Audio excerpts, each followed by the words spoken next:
introduce ourselves. Yeah, this is way too tall. Cool. So thanks so much for the invite to be here. I hope this presentation is everything you thought it would be, Martin. So yeah, we are here to present about a recent prototype we did in the Bürgeramt. And to start with, we have a question, or two questions. Yes. How many of you have had contact with the Bürgeramt in Berlin? Too many. Oh, wow. Okay, that's impressive. The second question. How many of you have struggled to... Okay. So it's clear we might touch a nerve with this presentation. So this is exactly why we were excited to work on this topic as well. But then maybe now to take a quick step back about the CityLAB, just who we are. So Martin already talked about it a little bit. We are Berlin's public innovation lab.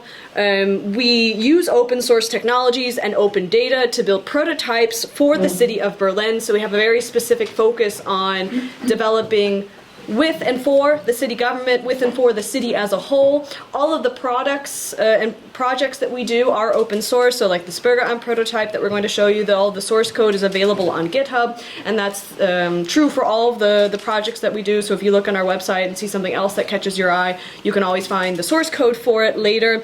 And we are, as Martin also mentioned, a non-profit organization. We're a project of the Technologiestiftung Berlin, so the Technology Foundation Berlin. It's probably then important then to say we ourselves then are not part of the city government. We are an organization independent of it, but the CityLAB is funded by the city government. We work very closely with them.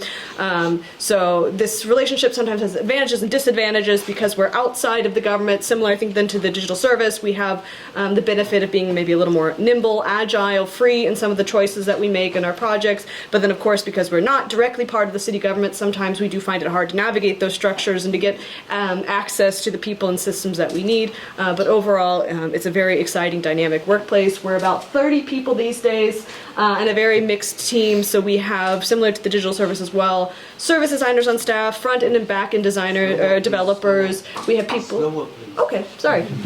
We have people that are... focus more on politics and data, people on staff that are geoinformaticists. We have truly a wide spectrum of abilities here. And then the fact that we have developer capacity, I always think is very important, that we are truly able to see our prototypes from start to finish, that we can actually develop in-house these prototypes. In terms of what we actually do in the lab, a variety of formats in terms of events. So we host meetups, workshops, panels. We have expertise, as I mentioned, service design, UX, UI design, ideation and prototyping, developing of prototypes, can create mock-ups, click dummies, prototypes, etc., and have a variety of communication channels as well, podcasts, videos, articles, etc. So we like to create prototypes and also talk about them. And so if you're interested to learn more, by all means, head to our website. And so the next one I would hand over initially to you. Thank you. Yeah, now I'm gonna to give you a deep insight into our collaboration with the Bürgeramt, which was really nice and open-minded. And first, maybe a little sneak peek into our timeline. We started back in July 2021. We had the first contact with the Ausbildungsbürgeramt. First contact. What was the context? The ITDZ, the IT Dienstleistungszentrum of Berlin, and the Amt für Bürgerdienste Friedrichshain-Kreuzberg reached out to us, to the CityLAB, and they wanted to do a project with us. They won a prize, the Ausbildungsbürgeramt, by the Berliner Verwaltungspreis, and now they try to, okay, what's next? We are now on fire, and we try to prepare the Bürgeramt for the future. The focus area was, of course, the Ausbildungsbürgeramt, the Bürgeramt employees in training. And the topic was, okay, we try to get solutions for a virtual Bürgeramt, Bürgeramt of the future, and how to prepare the Bürgeramt for the future, because the digitalization is going on for decades and maybe more. And the Bürgeramt in Berlin, yeah, maybe they're not ready yet. From November to December 2021, we did a diary study. The diary study was important to us because Of course, we had the perspective of the Ausbildungsbürgeramt, we had the perspective of the ITDZ, and we had the perspective of the CityLAB. But also we are citizens of this city, and also we try to get some perspectives of the employees of the Ausbildungsbürgeramt, and of course of the citizens of Berlin.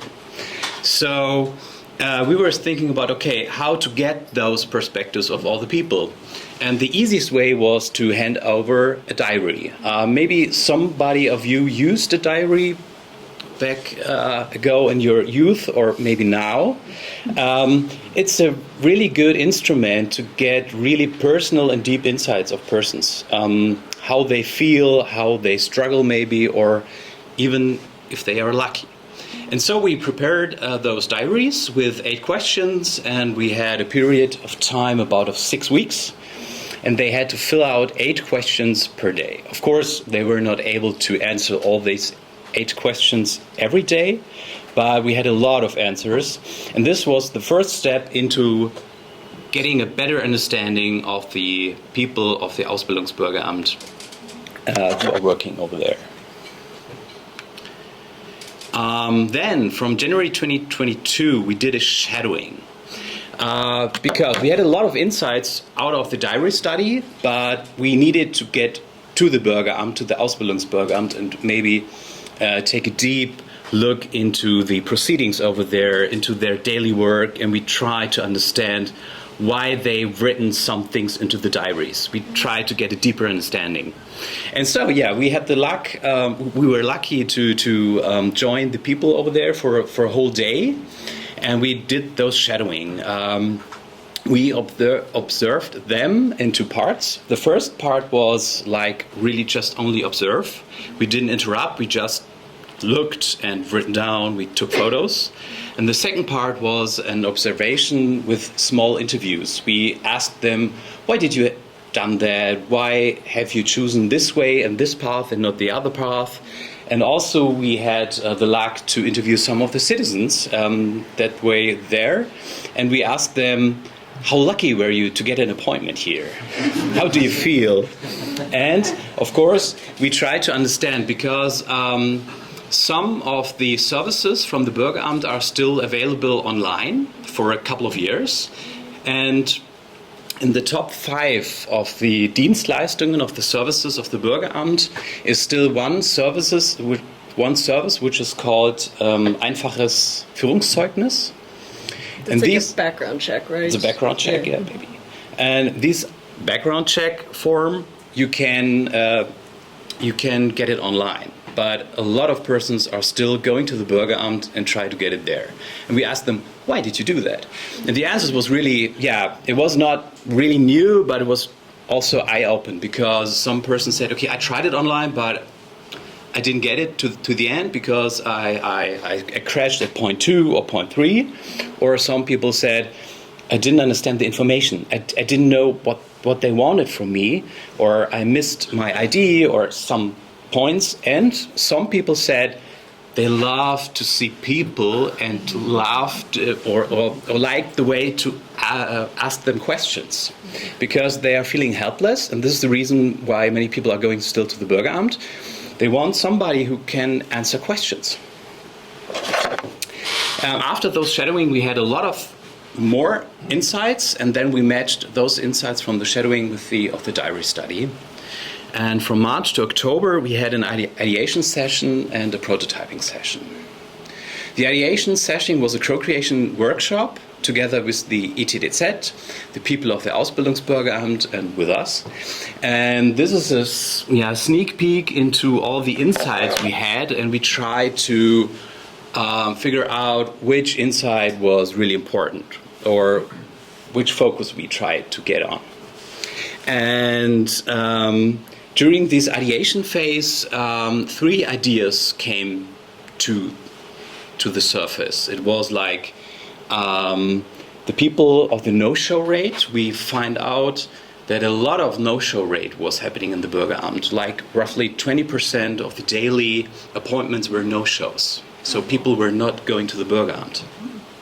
Second was like they would like to have the possibility to take pictures on the Dienstarbeitsplatz, right on the place, because if you need a new passport in Berlin, you need photos which are not older than 6 months. And if the pictures are older, you need to take new pictures.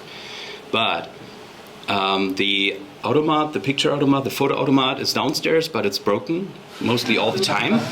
So the people have to leave the Bürgeramt and came back and maybe need a new appointment, which is really blah.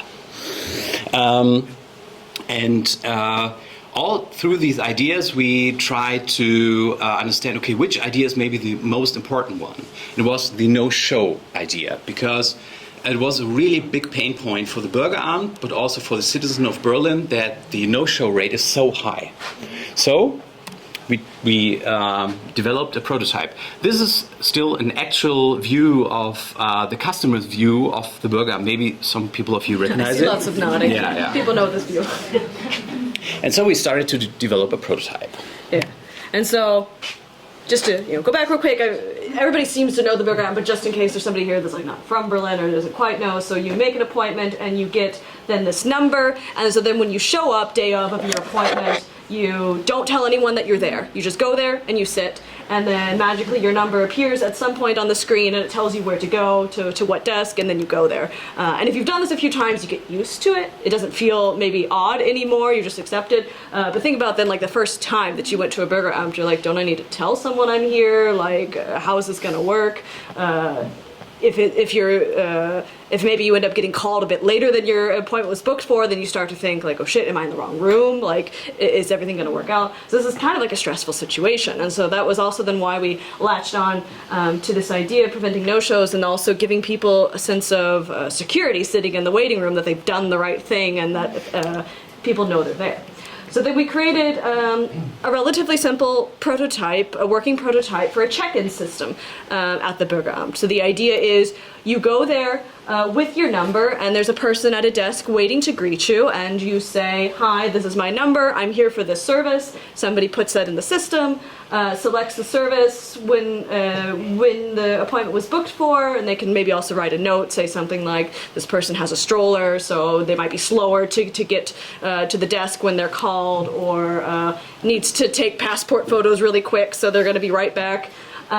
You can already maybe start to see opportunities where things could be more efficient, like why do we have to hand type in the number? Would it not be possible just to automatically scan this in from something else? But we really went for a prototype that was very easy to create at a short amount of time, but still functional and sort of ticked all the fundamental boxes. And so this is the view when somebody, when an employee is checking in, somebody that's come to the Bürgeramt, and then this would be the view on the other side, viewing all the people that are currently checked in, sitting in the waiting room. And so the idea is then that the employee can choose a specific entry and then call that person. So say, okay, I want to serve this person now, and then ideally, actually, then it would be connected to the IT infrastructure already present in the Bürgeramt. It would be connected to their appointment management system, and so then you could call them in the prototype, but it would call them in the system, and then everything would be connected. I can already say that didn't work out quite in the reality for technical considerations, but that would sort of be an ideal workflow. But in general, you can get an idea what this looks like and how it would work. And then ultimately what we're trying to reduce or aid is, of course, that again, the sense of security in the waiting room, that you, the customer, have done the right thing, but then also for employees, that they don't waste time calling people that aren't there, that they can then immediately see, or that they can only call people who are checked in, or if they're comparing lists, who's booked and who's actually here, they can see this person booked, but they're not here, so I'm going to call this other person that maybe their appointment wasn't, is actually in 10 minutes, but if they're already here and I have a free slot, why not do it? So there's an opportunity to win back time for employees, that they're not sitting there waiting for someone, an opportunity for people that are there earlier to be seen earlier, and an opportunity in general for everyone to just sort of have a better overview of what's actually happening. So this was the prototype we created, and then we had a chance to test it. 2 chances, actually. So you want to talk about the first test? Yes, the first prototype test. Also a side note, the people at the Bürgeramt who are working there, they need to wait 2 to 3 minutes if they call the number. They need to wait, and they are only allowed to, after those 2 or 3 minutes, to push the button no show. So if you imagine 20%, 2 to 3 minutes, it's a lot of minutes every day. This is the first prototype test. We were thinking a lot about how to test it, and we decided to run a pre-test of the prototype test. So we went for some hours to the Ausbildungsbürgeramt. We showed them the prototype, we talked about it, and we tried to find out how they will deal with the prototype. And this is a situation. I took the picture with my Slack open. We just went live on for 2 weeks in the Ausbildungsbürgeramt for the first prototype phase, and it was really interesting because the mood of the employees and the mood of the citizens were really better. They were happy because of the fact they come to the Bürgeramt and they were greeted by, "Hi, can I have your number? Do you have an appointment today?" And they were just like, "Oh yeah, cool." They know that I'm here. And also the people who are working there were saying, "Yeah, it's much better to know if the person is really there, and I push the number and I know that the person is going to come to my office." And so, yeah, we tried to figure out as much as possible during the first test phase. And also, of course, we had some fun. After those 2 weeks of prototype tests, we talked to all the employees, and of course, during the test phase, we talked to them, and we had also we did a survey with the people who had an appointment at the Bürgeramt to know how they were feeling and how they, what their thoughts about this check-in system. And also all the people who are working in the Ausbildungsbürgeramt told us that they were really surprised that this simple function of a check-in worked so good, and that was really a relief not to wait 2 to 3 minutes by every appointment. But it was clear that we need to run a second test and of course maybe iterate the prototype. And so we did a second test. Exactly.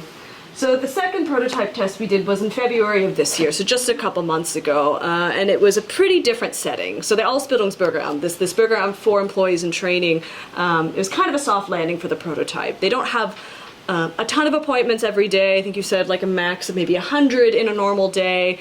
You can imagine because it's for employees in training, it's kind of younger people that tend to be working there, which, all the stereotypes we might have in our head of younger versus older people, so people that might be more open to trying new things and testing out new systems.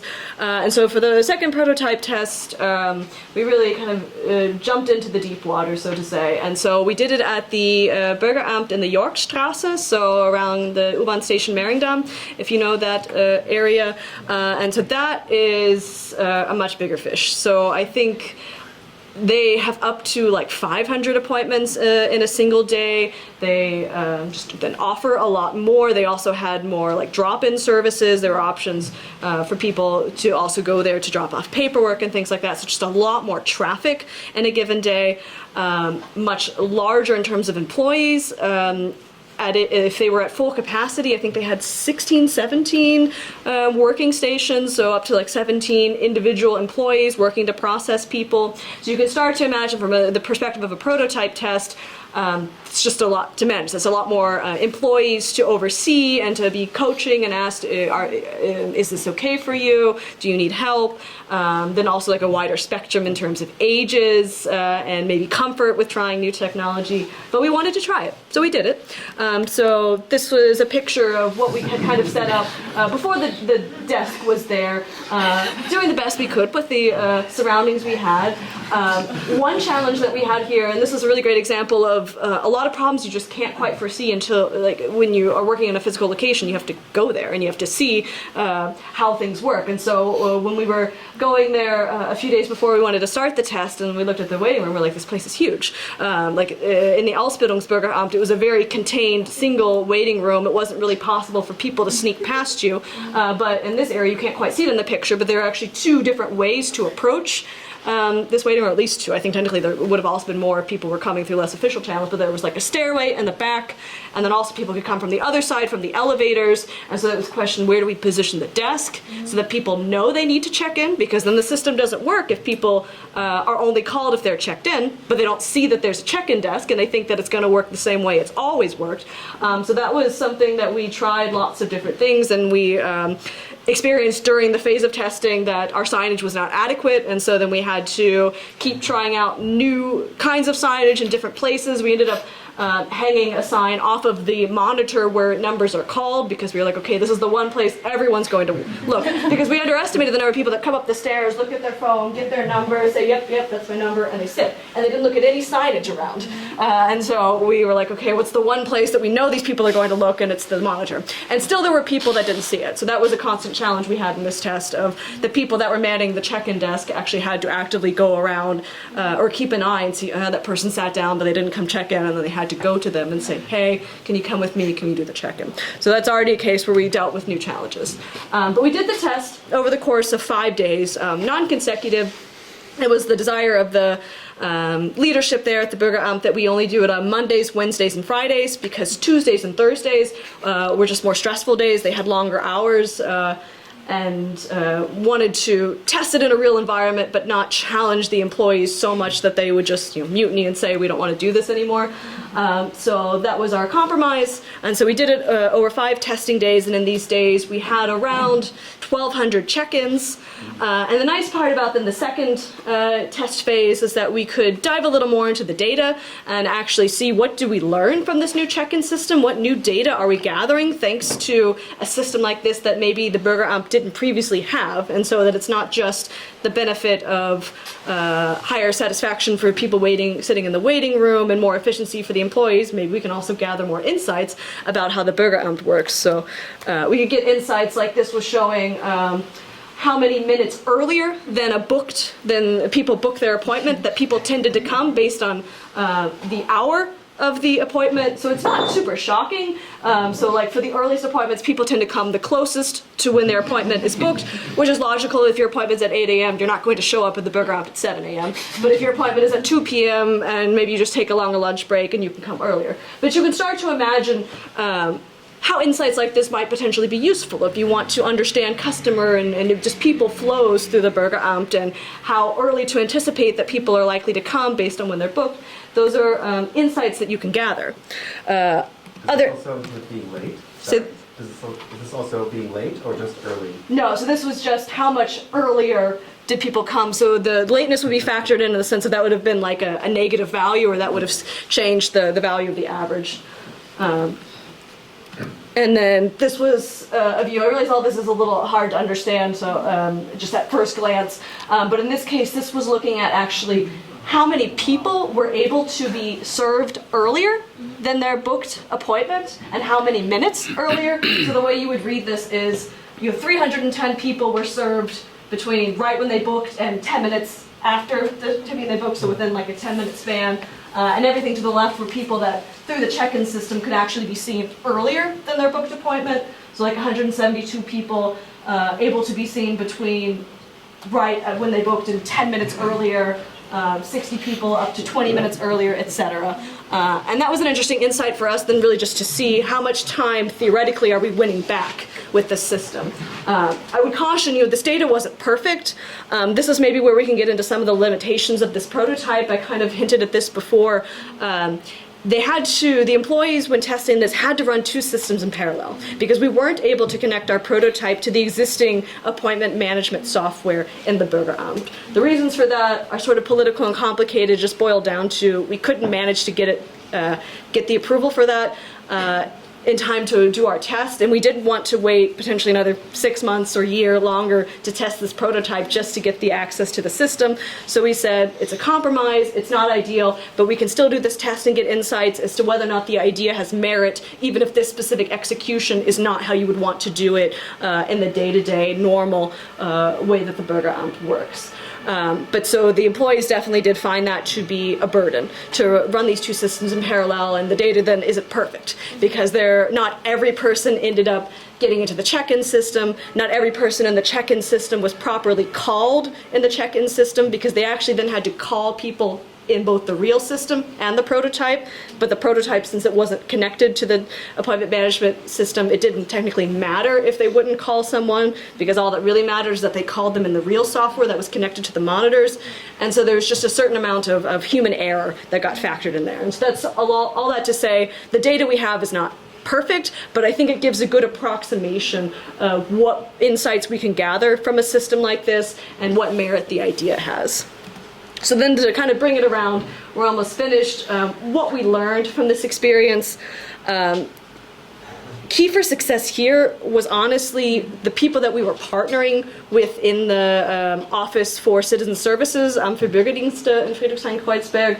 I think we had the rare luck to kind of hit it perfectly in the level of the hierarchy, that the person who most prominently supported this project was someone who was high enough in the hierarchy that he was in a position to bring people along with him and to say, no, this is good, we want to do this is innovative, I want our Bürgerämter to be involved in this, but low enough in the hierarchy, so to speak, low enough that he was willing to try this. Because of course when people are at a certain level of seniority and elevation in the hierarchy, they're not as willing to take these kinds of risks because they feel like they have more to lose. So I feel like we hit it really perfectly in this project. I don't think we knew it at the time, but in hindsight, that was something that was really critical for this project. And I wouldn't say we're certain of how to replicate it, because often maybe you don't realize that you have that person until you have them, but that's something that I think is really relevant for us to pick out of this.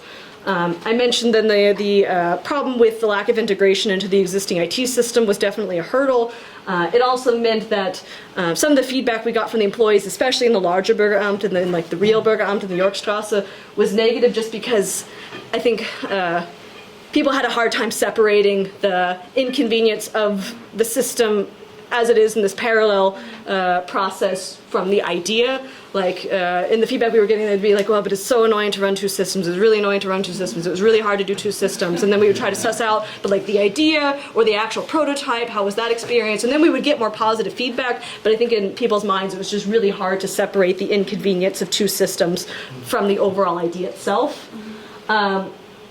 We also ran into a common issue we have, especially in Berlin, is just kind of political sensitivities between if you're working with a district, like one of the Bezirke here, so Friedrichshain-Kreuzberg, still making sure that the central government is adequately informed of what we're doing. Berlin has some complicated political structures, and we ran into some challenges at some points where the central government didn't feel like they were being adequately involved and informed by what we were doing, and we didn't initially maybe think about that as much because in our mind this was a Friedrichshain-Kreuzberg project, not a Berlin-wide project, but of course the central government didn't always see it that way, and that was something we learned and then had to get better at over the course of the project, making sure that we were really involving all the stakeholders that thought that they had truly a stake in this project.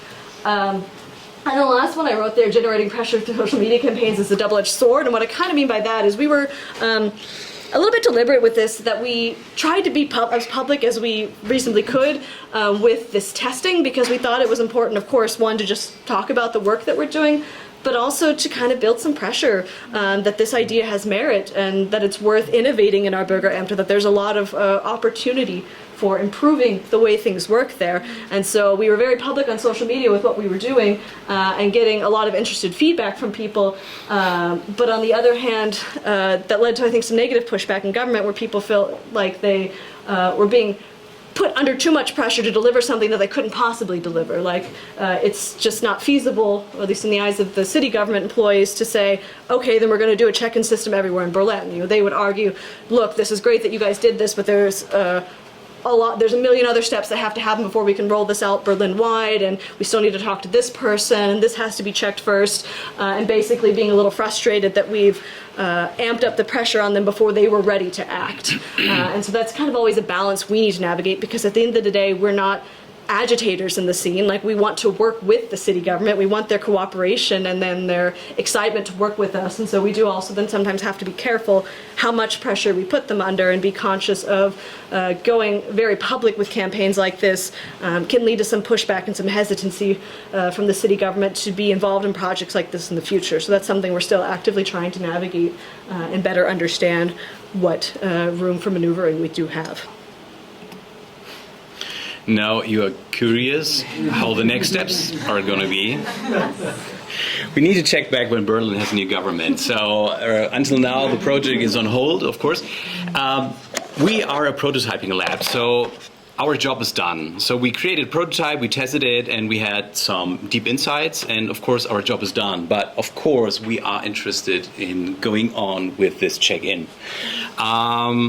Some parts of the Bezirke, they are really interested in going on with this project. They really want to, but we really need to wait until the new government is settled and until the maybe new CEO is installed. But what we really also learned is it's important to light a flame and show an idea it's possible to just run it.